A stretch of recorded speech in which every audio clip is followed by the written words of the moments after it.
My name is Ron Lugashi with the Zamir Group, Keller Williamstown Life.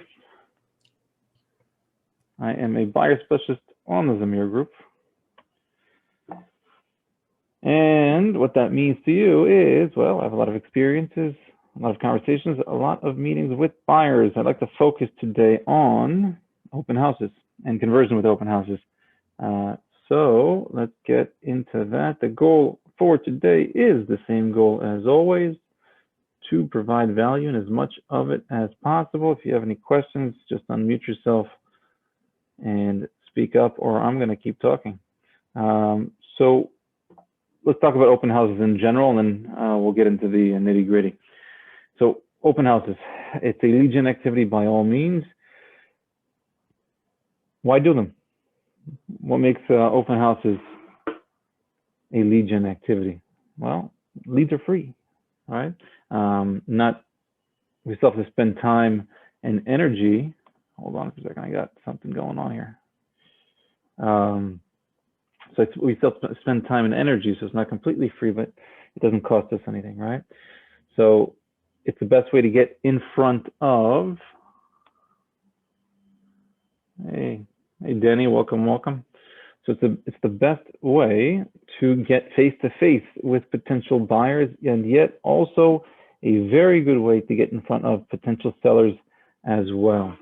So it's if you do it in a particular niche, if you're very strategic with the selection of your open houses, it will provide you the opportunity to improve your branding, improve your name recognition, and if you're doing many open houses over the course of a year in a particular area, in a particular town, it's definitely going to help your branding and name recognition. People will walk in, you might even know some of them, and they'll be more familiar to you. So it lets people know that that's where they should show up. So nowadays, obviously, the any listing is a magnet for buyers and sellers. We're getting many more people activity walking through these open houses. So it's a magnet for leads.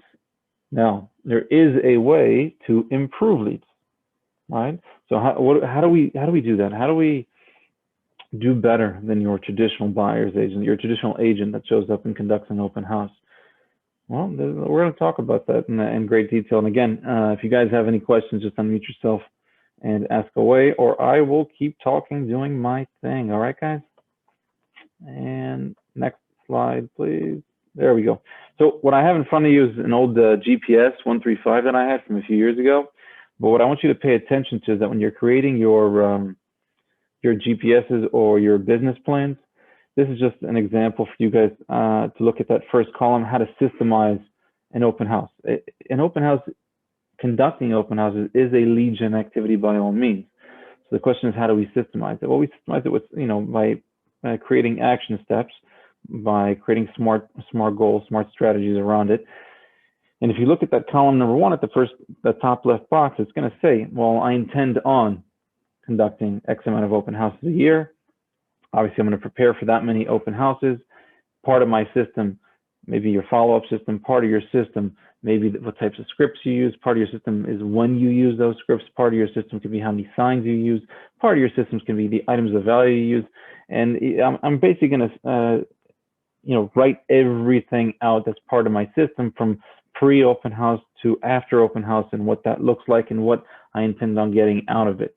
So, and I only mentioned this visual, I only present this visual so you understand, or there's a connection to what I'm about to talk to next when we're talking about intention and goals. So I'm just going to go over to that slide real quick, and then this is going to be at the top of the list. So that visual should help out. So what makes mindset, what makes intention so important, not just with this activity, with any activity? It doesn't matter what's your intention, what's your goal out of get out of this class, what's your intention to get out of the open house, what's your intention when you call your sphere, what's your goal when you call expired, what are you looking for, right? And and then of course it increases your awareness level, and then your brain starts looking for those opportunities as well. That's why intention is so important. So when I say is, okay, what's your intention? Well, how many open houses are you planning on doing? What do you want to get out of it? What's the outcome you're looking for by doing an open house on a consistent basis? So if you're saying, you know what, I'm going to do 26. Okay, well, it's 52 weeks a year, so you're doing an open house every 2 weeks. Great. And what do you intend on getting out of it? Well, I intend on getting one buyer lead and one seller lead. Okay, now what that does is, now all of a sudden, your radar level is increased in your brain, and it's going to start looking for those leads. It's looking for those opportunities, those buyer opportunities, those seller opportunities, and all of a sudden they'll be a lot more visible to you, because opportunities, they're presented to us every single day in different forms. The question is, can we see it or not?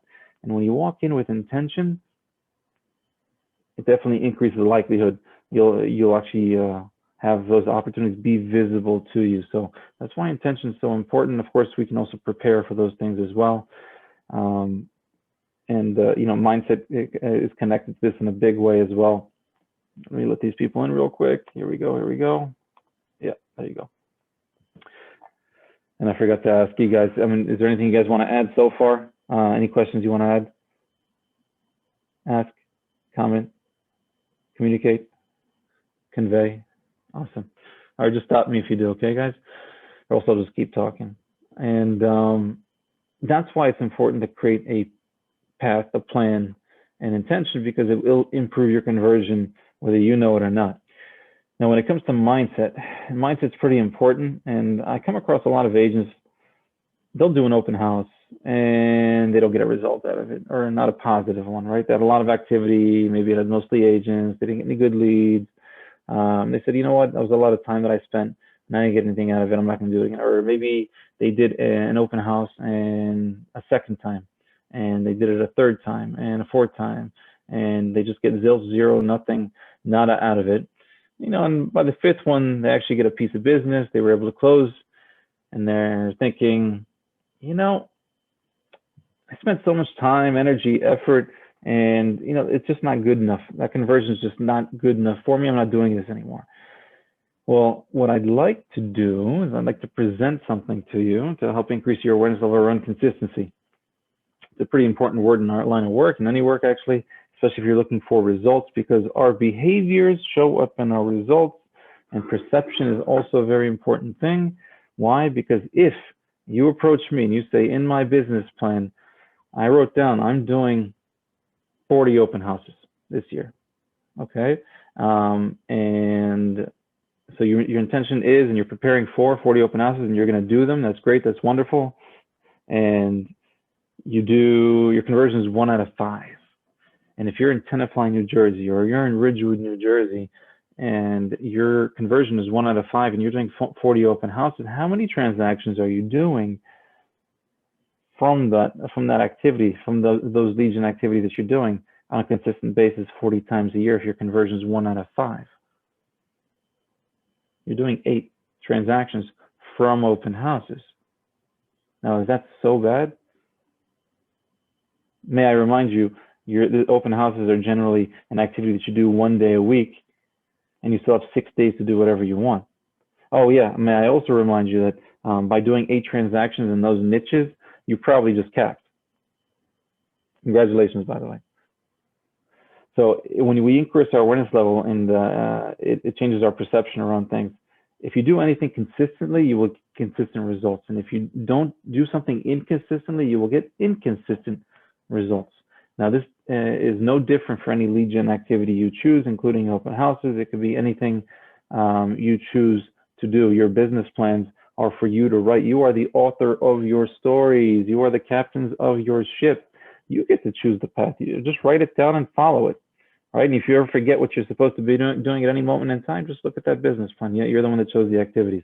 So there's no right or wrong in activities, yet I will tell you, when we do write it down and we're clear on what we chose to do, yeah, you're supposed to be doing open houses 40 times a year. You'll prepare for it. You'll do it. I'm supposed to be calling X amount of expireds a week, Y amount of sphere a week, Z amount of for sale by owners a week. I'm supposed to door knock 200 doors a week. I'm supposed to farm 100 homes a month. You guys can pick and choose what activities you guys want to do. I would say just select it, know what your lead gen levers are, what you're focused on, and improve conversion always. Do what you can to systemize it, which will improve your conversion, and improve the system as you go along. So, when we know what we're supposed to do before the activity, during the activity, and after the activity, and what comes next, it always improves our conversion. No different with this open houses, right? So mindset, let's get back to that for a second. When we're talking about mindset, you may or may not know this, while people are not mind readers, they can read your mind. And what I mean about this, what I mean when I say that is, well, if you don't want to be in an open house, they'll know it. I'll give you an example. Let's just say theoretically there's a car that pulls up in front of the open house. You see them out the window, and you're thinking, I can't wait for them to leave so I can get out of here. Or I can't wait for them to leave so I can get back to reading my news articles. Scenario 2, you see a car pull up, you see a family get out of the car, and you're thinking, I can't wait for them to come in. I can't wait to help them find a home that they're going to enjoy for many years to come. Which scenario is more likely going to improve your conversion? Obviously, it's the second one for one major reason. What's that reason? They can read your mind. How can they read your mind? Well, I'll give you another example. Have you ever been in a conversation with somebody that you just knew couldn't wait to get out of that conversation? And the follow-up question to that is, well, how did you know if they didn't say it? Their body language, their tonality, right? Because 93% of our communication is body language and tonality, not the words that we use. So what I'm trying to tell you guys, convey to you guys today is that, yeah, what your thoughts will be communicated whether you like it or not. So if you don't want to be there, it will hurt your conversion. And if you have positive thoughts, you will likely have an increased possibility for positive outcomes. I'm going to simplify it in one sentence. Mind your mind, all right? So let's get on to it. Scripts. So there is a script your traditional agent uses at open houses. What's that script?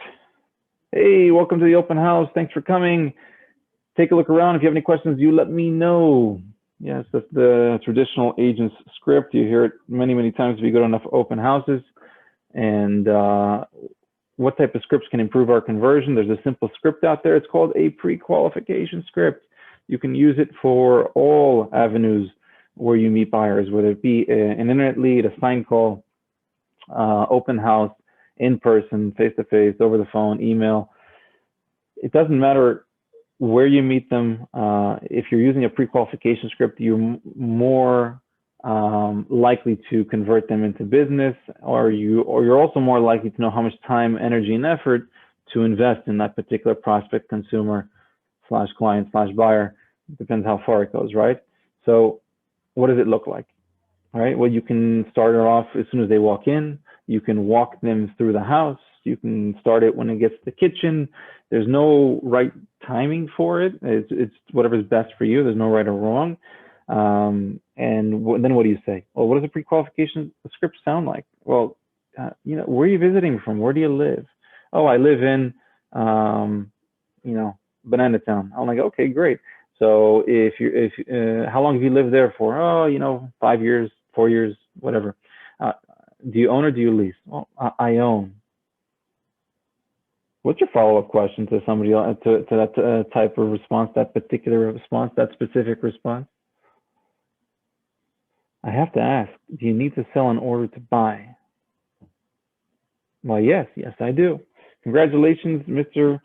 or Miss Agents. You just have an opportunity for a listing appointment just because you asked a simple question.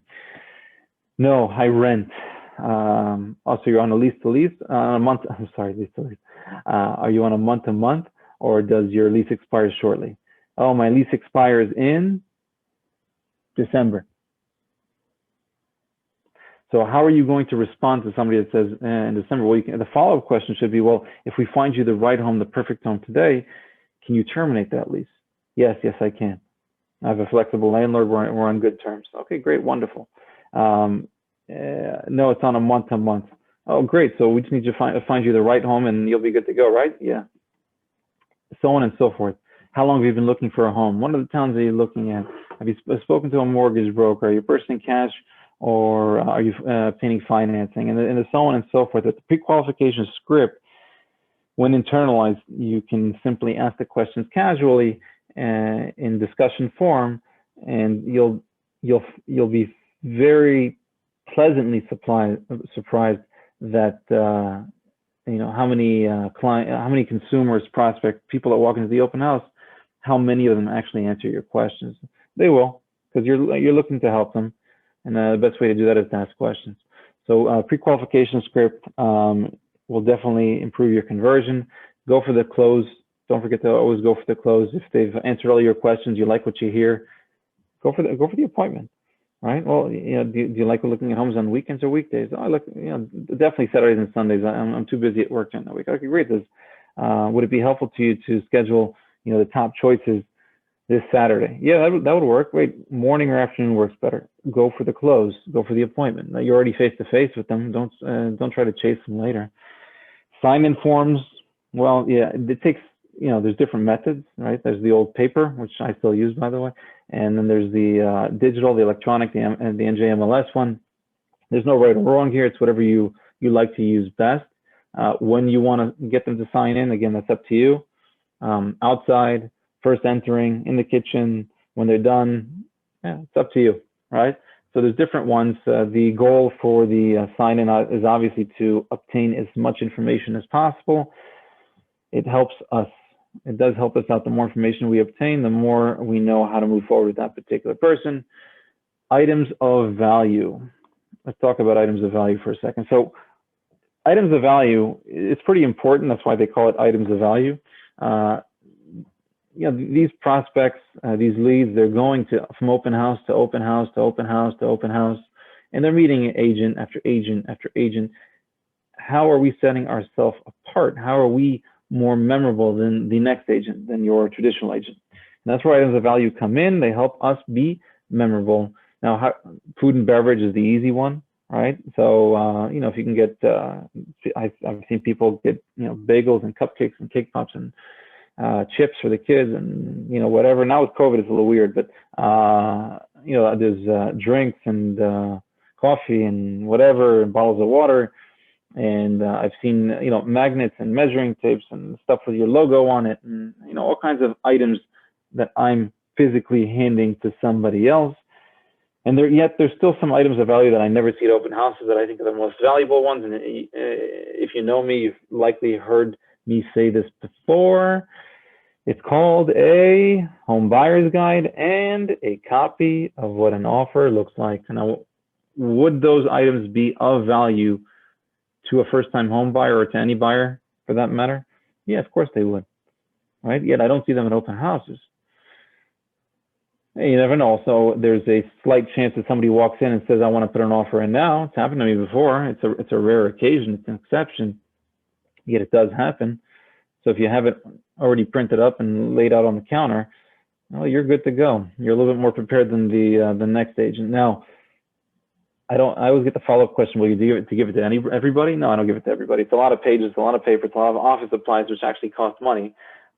So it's not something I provide to everybody, but if and when I have a high level of communication, connection with somebody, I'll provide it to them. So it's usually about one or two every open house. Now, that being said, is there anything preventing us from emailing it to people? No. Click. A little bit of time and energy on that too. It's part of your follow-up system. How are you following up with your open house leads? If you send an intro email with those items attached, it's still an item of value. It still makes you more memorable. How so? Oh, you're the agent that gave me the donut. Oh, you're the agent that gave me the magnet. Oh, you're the agent that gave me the measuring tape. Oh, you're the agent that gave my kid the chips. Oh, you're the agent that gave me the copy of what the offer looks like. You're the agent. You're the agent. You're the agent. You see how items of value make you more memorable. That's the value of items of value. Follow-up, we're going to talk a little bit more about that on the next slide. This is where the gold's at. I will tell you that the majority of people that walk into an open house, just like the majority of incoming leads, they're not necessarily ready, willing, and able to purchase or sell at that very moment. You always have to say buyer/seller because open houses, they attract both. So they're not always ready, willing, and able at that very moment. So it requires follow-up. And the agent that follow-ups best will likely have success in converting that lead into a client, right? Into business. So what does that follow-up system look like? It's up to you. There's no, you can make it really simple. You can make it really complicated. It's really whatever best works best for you. There's no right or wrong here. It's whatever is best for you. I will always tell you, if you like something that I say, make it your own, imitate it, copy it. And if you don't like what I say, then just forget about it. Don't worry about it. Right? So it could be 3 touches a week. It could be 2 touches on the first week, 5 touches the first week. What does it look like? Right? You kind of have to, sit down for a few minutes. It's really what it takes. It takes time for a few minutes and say, this is what my follow-up system is going to be. It doesn't take very long. So you sit down and say, okay, you know what? I'm going to do 4 touches the first week. I'm going to do 3 touches the second week, and then I'm going to do two touches the third week, and after that, I'll just do 1 touch a month because they're not serious. Fine, it's an easy touch system, right? It's an easy thing to remember. It's just 4, 3, 2, 1. Okay, great. But if you want to do 5 touches or 10 touches, there's no right or wrong here. That you can do 10 days of pain, you can do 1 a week. It doesn't really matter. It's up to you what works best for you, and then you're always improving it anyway. There's never perfect. So is it, we'll talk more about follow-up and the different methods moving forward. I have a separate slide for that anyway. Let's keep going. Music, definitely make it an enjoyable setting. Don't put it too loud so you can't hear the conversation. Lots of signage. It goes back to the part of your system. I think agents need to be a little bit more consistent with even signage. They go down to the little things. I'm like, how many signs do you put every open house? How many signs do you put in front of the house? How many flags do you put in front of the house? How many signs do you put on every turn? How many signs do you put on every major street? And sometimes we're next to major streets. And then you're like, okay, well, if I want to put 1 sign on every turn or 2 signs on every turn, I want to put 2 signs on every major street or 3 signs on every major street, it's up to you guys. I want to put 4 flags or 2 flags in front of the house. I want to put, 1 sign or no signs in front of the house. Okay, but start counting what you're thinking. Okay, so if you want to put 2 signs and 2 flags in front of the house, okay, great. You want to put 2 signs on every turn. You want to put 2 signs on every major street. Okay, well, if there's 1 major street and 1 turn, and you're putting it in front of the house, that's 6 signs and 2 flags. The follow-up question is, do you have 6 signs and 2 flags? And if you don't have 6 signs and 2 flags, then how is it part of your system? You can create the system, but then you got to go prepare for the opportunity.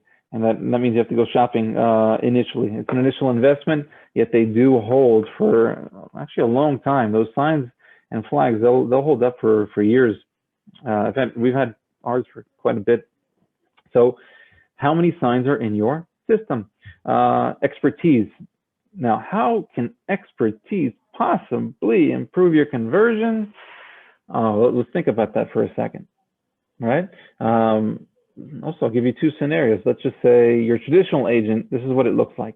They come in, somebody says what they're looking for, what they like, what they don't like. Okay, great, wonderful, amazing. Based on what you're telling me, you don't like this house, great. I'm gonna send you an email after the open house with some available homes. Sounds good, great. The difference between somebody who is an expert and not an expert is this. If you approach an expert, they know everything about the town. They don't need a computer. They are a walking computer, right? They know where the schools are. They know how many schools. They know the population size. They know how many active homes. They've seen them all. They know how many are under contract. They know what their offers were on those properties. They know how many offers they got. They know, everything about that area. And what that allows the expert to do is when the opportunity, the lead is presented to them and they obtain all this information, now all of a sudden they have a special ability, and that reflects on their conversion. What does it look like? Well, when somebody approaches and says, I'm looking for this, well, Mr. or Mrs. Buyer, or Mr. or Mrs. Seller, it just depends on the type of scenario. Based on what you're telling me, I would recommend seeing property ABC. When would be helpful to you? When would be best to schedule the appointment for that? Would it be helpful to you to schedule all of them in one shot, one after the other? Are you busy today after the open house? Or you want to do it after work during the week? Or you want to do it next weekend? Great. And you can go straight for the appointment at a much higher level with a much higher level of confidence. You are the walking computer. You don't need a computer. You've already seen every single house inside and out. That's the advantage of expertise. It will improve your conversion. That's how this connects. with improving not just an open house, but with everything else that you do, any activity you do. If you're an expert, whether you go door knocking or for sale by owners or absentee landlords or business to business events, or whatever it is that you guys want to do as lead gen levers, social media, whatever it may be. Anything that's systemized can be a lead gen lever, but it has to be systemized, or it's just an activity. All this will improve your conversion. Before I go to the next slide, do I have any questions, comments, concerns, thoughts? What you guys got for me?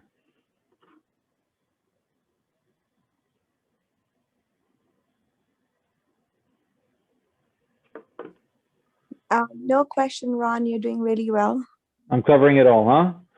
Yes. All right, cool. If you do have any questions or thoughts that pop up, just unmute yourself and let me know, or I'll just keep talking.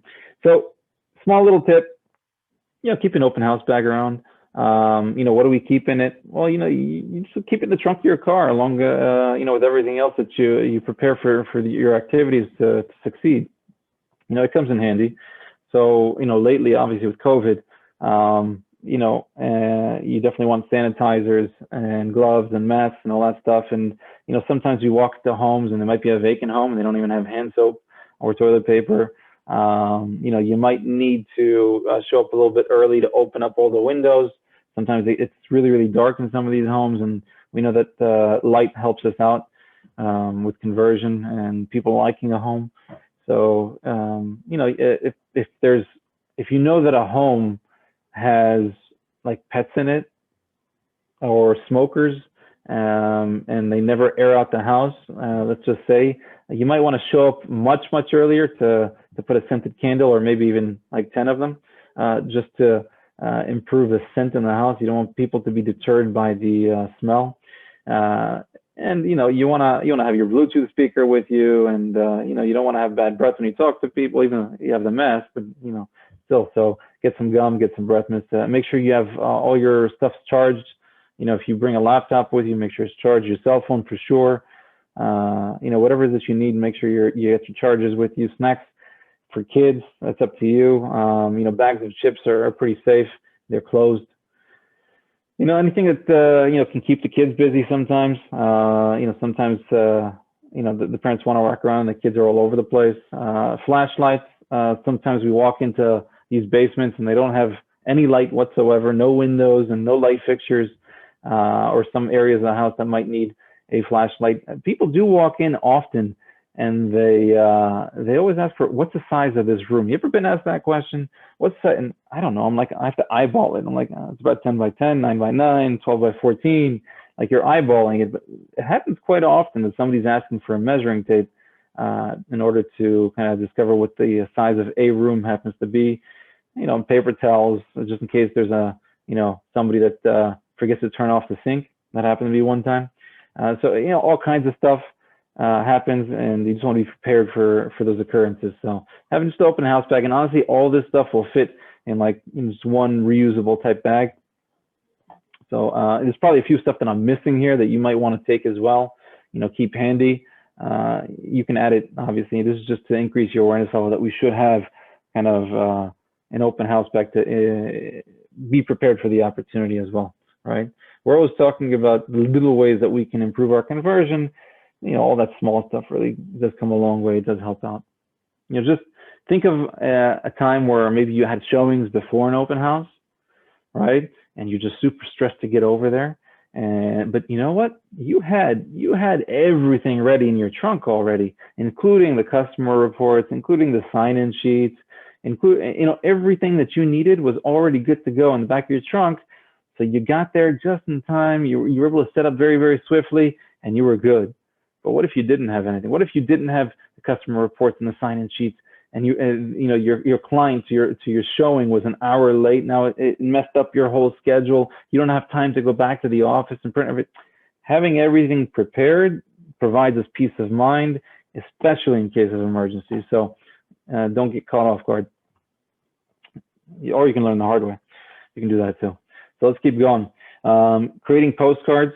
Obviously, with Command, it's a lot easier to create flyers, create marketing materials. So you can also use, if you're getting, if you're printing off physical flyers and postcards, you can do additional activities. Nobody says, you can't circle prospect or you can't door knock or farm the area. So, they're items of value. They're definitely, when you hand anything to anybody, it's considered an item of value. You can use it as part of your prospecting. And, especially at the open house. Now, this obviously includes digital. Nowadays, obviously, you can advertise on social media, let everybody know that you're having an open house. It's definitely a sort of touch. Also, people see that you're working. It reminds them you're in real estate. So use it at a higher level. Don't be your traditional agent. Your traditional agent says, okay, I'm doing an open house Saturday, Sunday, whenever it may be. I'm just going to show up. I'm not going to advertise it. I'm just going to show up. I'm going to just, be there for 2 hours, 3 hours, just let people in and out, and then I'm going to go home. That's what many agents do. And I'm not saying they don't get leads out of it. They might, and they might convert leads out of it. They might. Yet we're talking about improving our conversion. What does improving conversion do for us? Well, it allows us to work less, make more.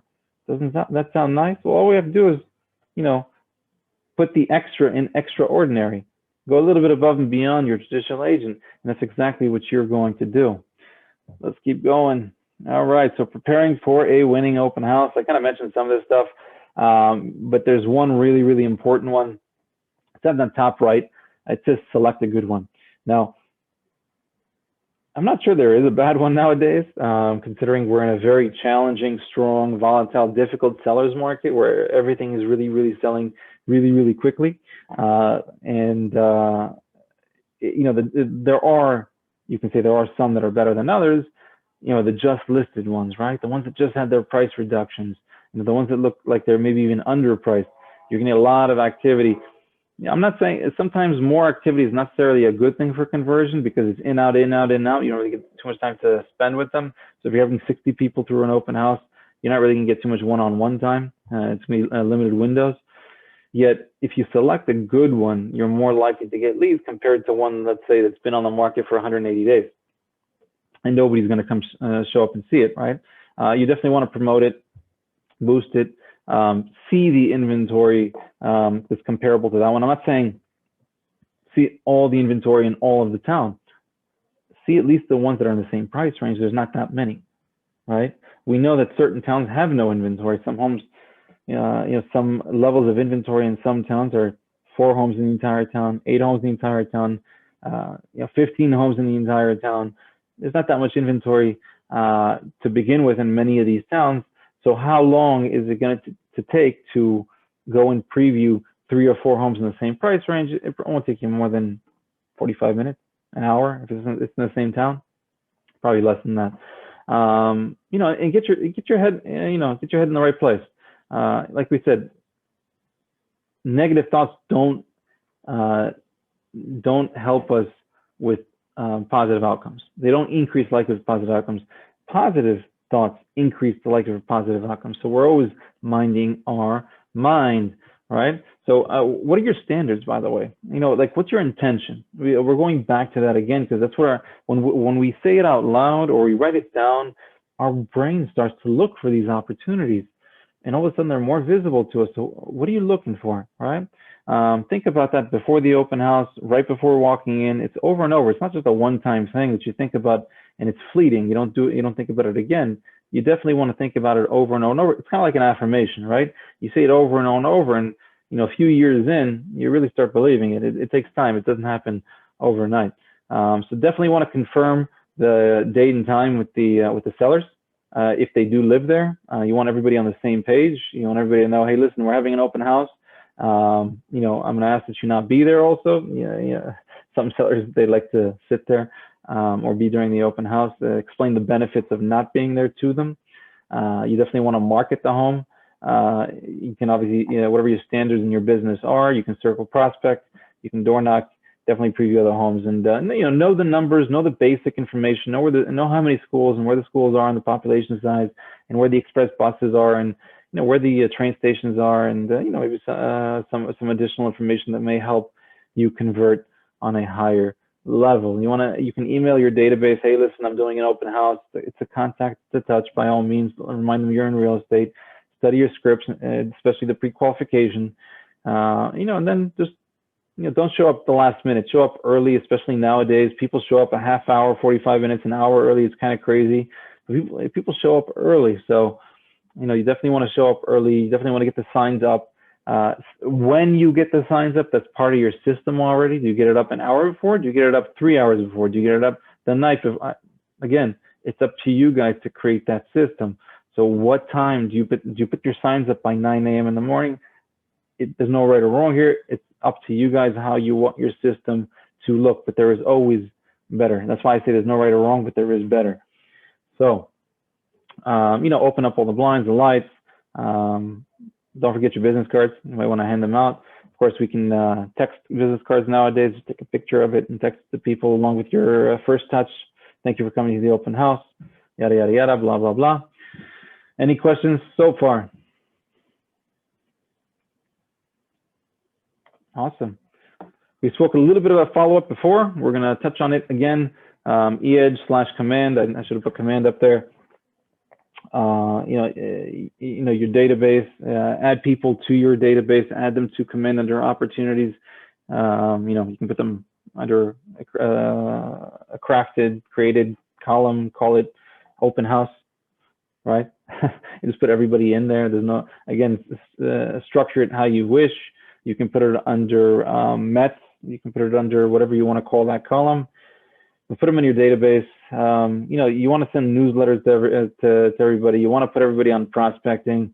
I've had plenty of people walk into an open house and says, "Oh, I'm already getting emails from another agent. Thank you." They're not working with the other agent, but because they're getting emails from another agent, then they feel more inclined to work with them. You want to send thank you letters if they gave home addresses. Sorry about the phone ringing. It'll stop ringing in a second. What does your touch system look like, right? We said before, is it 3 touches, 4 touches, 5 touches in the first week? Are you sending a text? Are you sharing your consumer app? Are you sending an email? Are you making a phone call? Are you sending a thank you note? Are you sending a social media DM? What does that touch system look like, for the first week? So you can create that on your own. There's different ways to do it. I just put an example 3, 2, 1. I'm just gonna, text them, email them, and call them. See if they go for the appointment. See if they want to schedule for whenever, weekend, weekdays. The first week I get a no response, which is actually pretty common, by the way. Then the following week I'll check in with them twice more. Still no response. The third week and every month thereafter, I'm just going to put them on obviously auto drip prospecting systems and newsletters and all that stuff that's automated. Plus, I'm going to reach out to them via phone call once a month or text or whatever. So that's just an easy way to kind of figure out what your follow-up system is going to look like. I'm not saying you have to do it this way. Do it any which way you want. Whatever works for you, right? So I think I'm good for the presentation end of it, the slideshow end of it. What you guys got? Questions, thoughts? Share your experiences.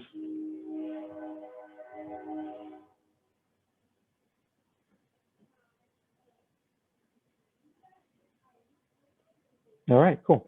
So this is a lead gen activity by all means. So by conducting them on a consistent basis, yes, we can definitely reap the results of it. And there are ways to improve our conversion, just like with everything else that we do, right? So we're always looking to improve. We're always looking to get better. It's just a common goal that we all have, or a common goal that we all have is to be better today than we were yesterday, to be better tomorrow than we are today. It always comes with improving our conversion, improving our skill set. When we do that, it's exactly what happens, right? We get to work less, make more, all right? Check people off our list, do more business, do more transactions, arrive at your goals, all that fun stuff. So I'm going to allow you guys any last questions, comments, concerns, anything else you want to talk about outside of open houses. I'm open to that too. You got me technically for another few minutes. Ron, I have a question. Yeah, go ahead. If I have a buyer who is specifically looking for new construction homes, Mm-hmm. how do I do that? Like, will I contact the developers directly, or the listing agents they have in their offices? And how does the commission work in that?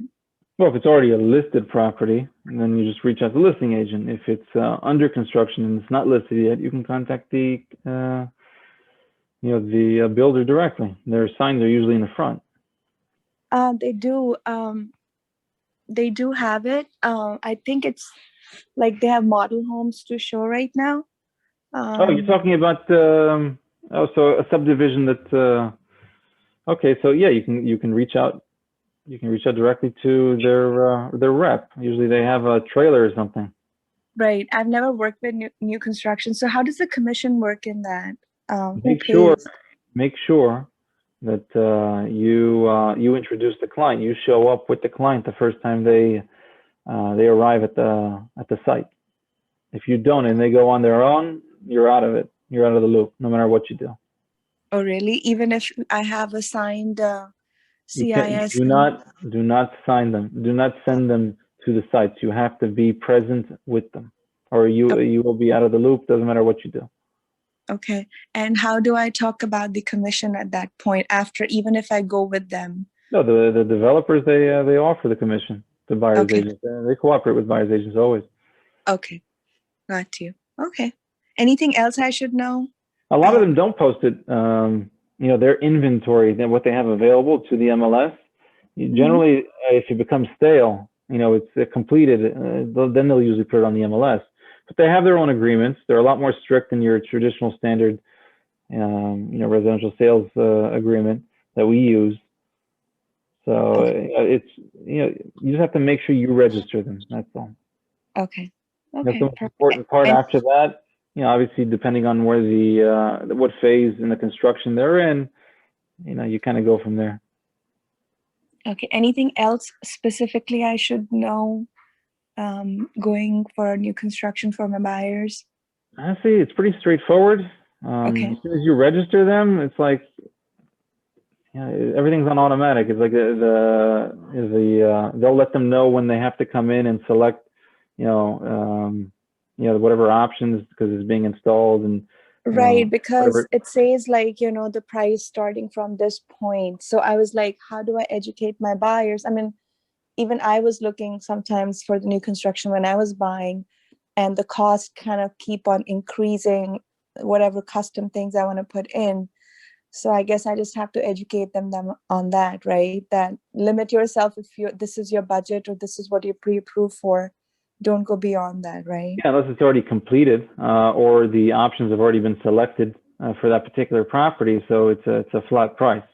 If it's late, it's late in the game on a particular unit, then it is what it is, and this is the price for this product. You can even go to the site, you can look at the house, especially if it's completed, and then everything's already selected. Yet, if you're in the very early stages, it never really ends at base price. Generally, I've done it quite a few times. I used to work. I got my license in Las Vegas on the West Coast, and there's a lot of new construction subdivisions there, and nobody ever got the base. Everybody always added options here and options there. I want this countertop. I want this appliance package. I want this, and that, and whatever. So if you're looking at a base price, you might encourage them to have a little flexibility because they're going to want to insert upgrades, to select upgrades. That's true. That's true. I'm gonna be calling you because I Yeah. might have a few questions. Thank Yeah, whenever you. you want. The most important part about it, when you're dealing with that sort of product, just make sure you're present with them and you register them the first time they're introduced to the site. Got you. Thank you. Because it's a little far away, and I was telling them maybe I'll see if I can call the listing agent and you can go by yourself. But I'm glad that you told me that I'm not gonna do that. Thank you. Yeah, I can guarantee you they will not pay you at the end of it if you do not show up. Yep, yep. Yeah, Got you. Thank you, Ron. my pleasure. Anything else you guys want to talk about? You got a few minutes left.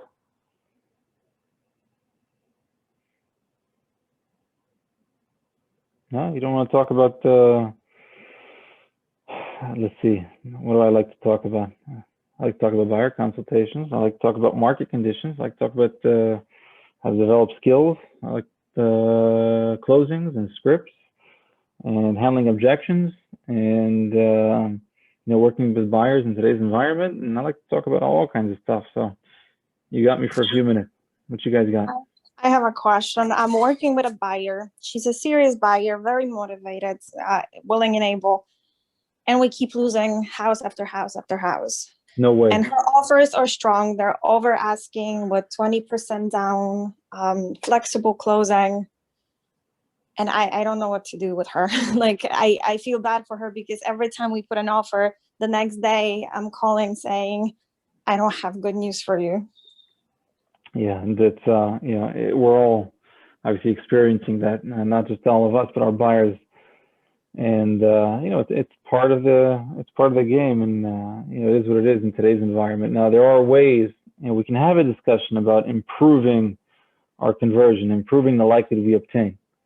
So that's kind of an important conversion and an important conversation to have if we're looking to submit list offers and get more deals done. And we don't start from scratch. I would say we don't start from scratch. We start from experience because we know what they're looking for. And they're also better buyers for it because they went through the experience. Yet, give you a little bit more information. So you're saying 20% down. They're being 20% down. We're all the way in Sussex County. We always go 20,000 over asking, usually 15,000 over asking, 25 over asking, and there's always that one offer that's better than ours. Yeah. So you'll find that in many multiple offer situations, there's a lot of competition. Many of the offers are kind of in the same place, and there's like one person that just like well above the rest. They came in crazy. They don't care about the price. They just want a roof over their head. Who knows what's going on? And you come across that a lot. Because I don't know the area that you're working in, Sussex County, then best advice I can give you is just let's talk about ways that we can improve our conversion. It's a simple thing. So I did have a conversation with her that, to improve your offer, we can either waive the appraisal or waive the inspection, but I don't advise it because she's a first-time home buyer. She's a young person. And I said, I won't advise that to you. We might lose on homes, but I will not advise you to do it. Yeah, and it's a question of okay, let's talk worst case scenario. And you mentioned the appraisal, so we'll focus on that one for now. She has 20% down. Does she have any additional reserves, or is that all of her money? So she has a little extra, but she wants to save it if there is any issues with the house, if she wants to do any improvements. So she doesn't want to put all the savings for the down payment. Okay, awesome. And what's the price range that she's shopping? So she's shopping up to $350, which in Sussex County and Newton and that area, it's possible. Okay. So she's a single person looking for a 2-bedroom, 3-bedroom home, small home, nothing big, nothing fancy. Got it. So she's coming in with 20% down. Yep. We're looking at $350,000 homes. That's $70,000 down payment, right? Okay. Let's just say she caps her appraisal, not waives it completely, but she maxes her appraisal contingency up to 320. Okay. I'm just making up numbers. It's theoretical. So you communicate buyer to waive appraisal contingency up to 320,000. Yeah? Okay. What's the worst thing that can happen? What's the worst thing that if it appraises for less, she's got to put a little money in? Not necessarily. I said the worst thing that can happen. Not sure. Okay. So that's why we need to have this discussion, because there's ways that we can strengthen our offer, especially the best way to do that is to get our buyers on the same page. And the best way to do that is to talk worst case scenario. So when we say, Mr. or Miss Buyer, if we waive our appraisal contingency, we can cap it. We don't have to waive it completely. By the way, many homes are appraising. Appraisers are very flexible nowadays because they see the market conditions. But let's talk worst case scenario. So what happens is let's just say we waive our appraisal contingency up to 320. Now, let's say theoretically, the appraisal does come in lower, and it doesn't come in 320, but maybe it appraises at 335. Okay. So what is that? That's about 5%. Give it it's a little bit less. Let's just say 5%. So now what that does is, if you don't want to add additional funds, now all of a sudden we're below that 20% threshold, and it's now, instead of an 80-20 loan to value, it's now going to be, help me out, 85-15. Yeah. So if she doesn't add a penny, if she's still putting down that 70,000, okay, give or take, you got to play with the numbers a little bit. Let's just, again, it's a theoretical conversation. Now all of a sudden your loan to value changes from 85 to 15%. If you don't change any of the numbers, your lender will give you a letter that states you understand that it's changing your loan to value. You're going to sign it, and then you're going to move forward. So the worst thing that can happen is it changes your loan to value. Now, the fact that it changed your loan to value, now all of a sudden you're more likely going to have to pay PMI. Okay. Okay, because now you're not at 20, you're at 15. Now it's a very low amount PMI, right? Because the higher your down payment, the lower your PMI.